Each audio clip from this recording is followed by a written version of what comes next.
और हर साल तो STT आ नहीं रहा है।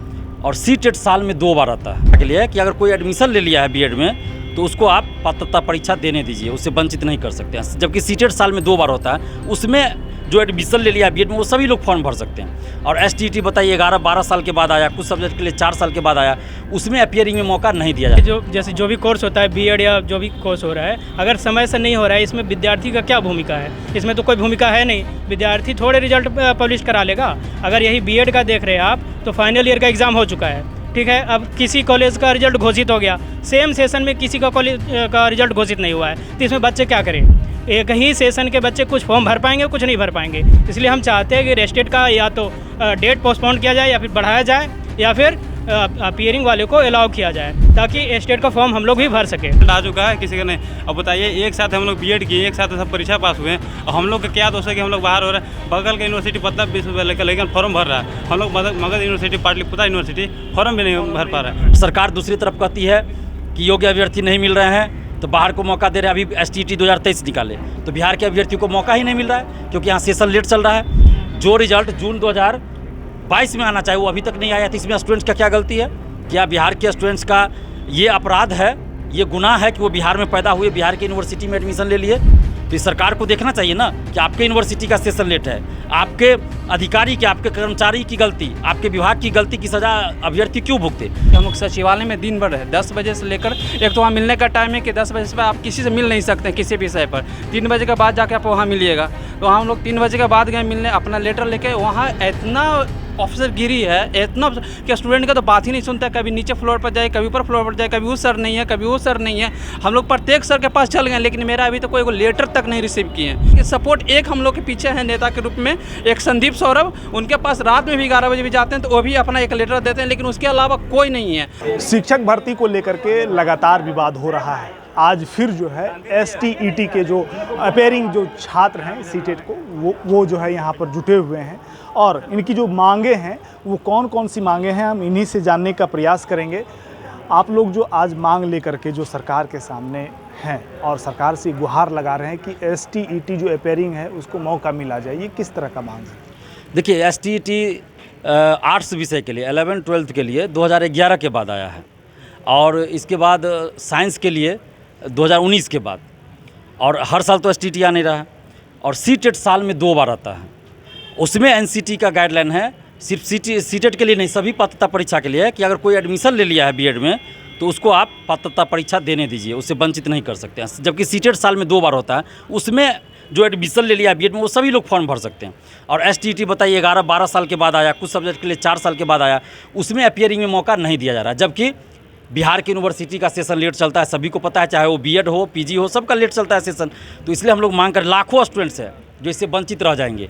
और सरकार दूसरी तरफ कहती है कि योग्य अभ्यर्थी नहीं मिल रहे हैं तो बाहर को मौका दे रहे हैं। अभी STT 2023 निकाले तो बिहार के अभ्यर्थियों को मौका ही नहीं मिल रहा है, क्योंकि यहाँ सेशन लेट चल रहा है। जो रिजल्ट जून 2022 में आना चाहिए वो अभी तक नहीं आया। तो इसमें स्टूडेंट्स का क्या गलती है?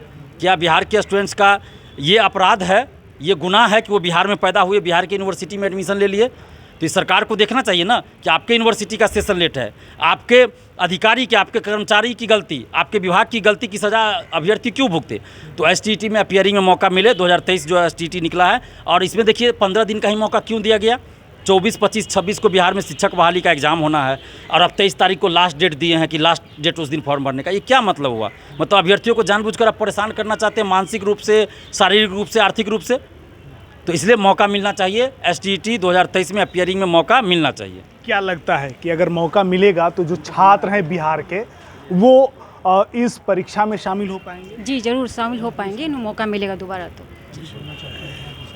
आगे क्या जो है आप लोग सरकार से मिले, सरकार से जो है क्या प्रस्ताव रखे? सरकार तो मिलेगा तब ना। सरकार से मिलने के लिए हम लोग कोशिश कर रहे हैं, जा रहे हैं, लेकिन मेरी बात को जो उनके PA लोग हैं सुनते हैं, लेकिन आगे तक पहुंचा नहीं रहे। 14 की बात हम लोग बोल रहे हैं कि हम लोग सचिवालय में दिन भर है, 10 बजे से लेकर, एक तो वहाँ मिलने का टाइम है कि 10 बजे से आप किसी से मिल नहीं सकते हैं किसी भी विषय पर। 3 बजे के बाद जाके आप वहाँ मिलिएगा। तो हम लोग 3 बजे के बाद गए मिलने, अपना लेटर लेके। वहाँ इतना ऑफिसर गिरी है इतना कि स्टूडेंट का तो बात ही नहीं सुनता। कभी नीचे फ्लोर पर जाए, कभी ऊपर फ्लोर पर जाए, कभी वो सर नहीं है, कभी वो सर नहीं है। हम लोग प्रत्येक सर के पास चल गए, लेकिन मेरा अभी तो कोई लेटर तक नहीं रिसीव किए हैं। उसके बाद हम लोग शाम में गए तेजस्वी से मिलने, उनसे मिले तो बोले खाली आश्वासन दिए हैं, जैसे कि पिछले बार सीटेट में वो दिए थे आश्वासन, लेकिन हुआ कुछ नहीं।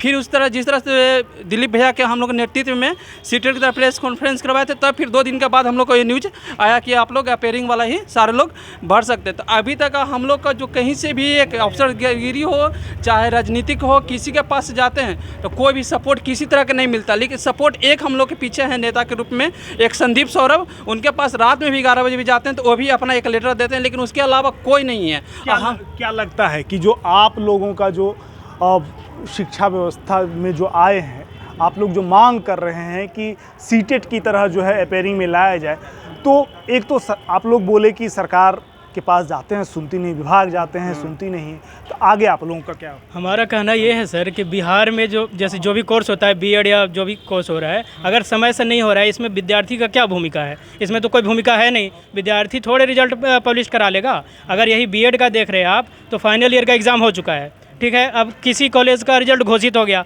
सेम सेशन में किसी का कॉलेज का रिजल्ट घोषित नहीं हुआ है, तो इसमें बच्चे क्या करें? एक ही सेशन के बच्चे कुछ फॉर्म भर पाएंगे, कुछ नहीं भर पाएंगे। इसलिए हम चाहते हैं कि रेस्टेट का या तो डेट पोस्टपोन किया जाए, या फिर बढ़ाया जाए, या फिर अपियरिंग वाले को अलाउ किया जाए, ताकि स्टेट का फॉर्म हम लोग भी भर सके। अगर अपेयरिंग वाले को अलाउ किया जाएगा तो बिहार के कितने ऐसे अभ्यर्थी हैं, STET अभ्यर्थी, जो कि सीटेट की तरह जो है उसमें सम्मिलित हो? 30,000 हम लोग शामिल होंगे सर। 30,000 स्टूडेंट हम लोग शामिल होंगे सारे यूनिवर्सिटी से मिलाकर। अभी हम लोग का मगध यूनिवर्सिटी का हाल बता रहे हैं। अभी हम लोग जस्ट किसी तरह पार्ट 2 का एग्ज़ाम करवाएं, पार्ट 2 का एग्ज़ाम करवाएं कि इसमें शामिल होंगे। अब ऊपर से तो रोक लग गया कि 1 to 5 से हम लोग बाहर हो गए। अब स्टेट मौका बचा, हम लोग का एग्ज़ाम भी हो गया, सिर्फ रिजल्ट आना बाकी है और उसमें हम लोग को मौका मिलने। जबकि बिहार के ही अलग यूनिवर्सिटी में किसी का रिजल्ट आ चुका है, किसी का नहीं। अब बताइए, एक साथ हम लोग बीएड किए, एक साथ सब परीक्षा पास हुए हैं, और हम लोग का क्या दोष है कि हम लोग बाहर हो रहे हैं? बगल का यूनिवर्सिटी पतना विश्वविद्यालय का लेकिन फॉर्म भर रहा है, हम लोग Magadh university, Pataliputra university form भी नहीं भर पा रहा है। तो क्या कई ऐसे विश्वविद्यालय हैं कि जहाँ के छात्र जो है फॉर्म भरने से वंचित। आप क्या दिखा रहे हैं इसमें? सर, ये जो है राष्ट्रीय अध्यापक शिक्षा परिषद NCT का आधिकारिक पत्र है। यह 4 अगस्त 2022 को जारी किया गया था। इस पत्र के आलोक में NCT ने सुप्रीम कोर्ट के आदेश पर स्पष्ट कहा है और विभागों को निर्देश दिया है कि जो भी पात्रता परीक्षा है, आप उस कोर्स के परसुइंग यानी एडमिशन हुए 1 दिन भी बीता है तो आवेदन करने के योग्य है। जिस तरह सीटेट में होता है, अपियरिंग के रूप में बच्चे शामिल होते हैं। सीटेट का आयोजन तो प्रत्येक वर्ष 2 बार हो रहा है साल में। आपका ये स्टेट 11 के बाद 23 में आया है, 12 वर्षों के वनवास के बाद। फिर 19 के बाद 23 में आया है, 4 वर्षों के वनवास के बाद। हम लोग जो है अपियरिंग के रूप में यदि शामिल नहीं होते हैं तो फिर जो है हम लोगों का जो है सर उम्र तो ठहरी हुई है नहीं। प्रत्येक भर्ती के लिए एक उम्र सीमा निर्धारित है। यदि अपियरिंग वाले को शामिल नहीं किया जाता है तो सर हम लोगों से भर्ती छूट जाएगी और बिहार के युवाओं को इसका लाभ नहीं मिल पाएगा और जो है हम लोग वंचित हो जाएंगे। तो हम लोगों की मांग है सरकार से कि अपियरिंग के रूप में बीएड को शामिल किया जाए स्टेट 2023 में। चलिए, लगातार छात्रों को जो मांग है कि शिक्षक भर्ती में जो भी बातें हैं और सरकार के सामने भी ये लोग रखने का काम किए हैं, लेकिन सरकार के पास जो है वो सूचना नहीं पहुंच पाती है। जो STET जो पास अभ्यर्थी हैं सीटेट की तरह, उनको जो शिक्षक भर्ती में है उसको मौका मिला जाए। तो इसी तरह तमाम अपडेट्स के लिए बने रहें एक न्यूज़ 24 के साथ। कैमरामैन विष्णु के साथ मैं विपुल, पटना।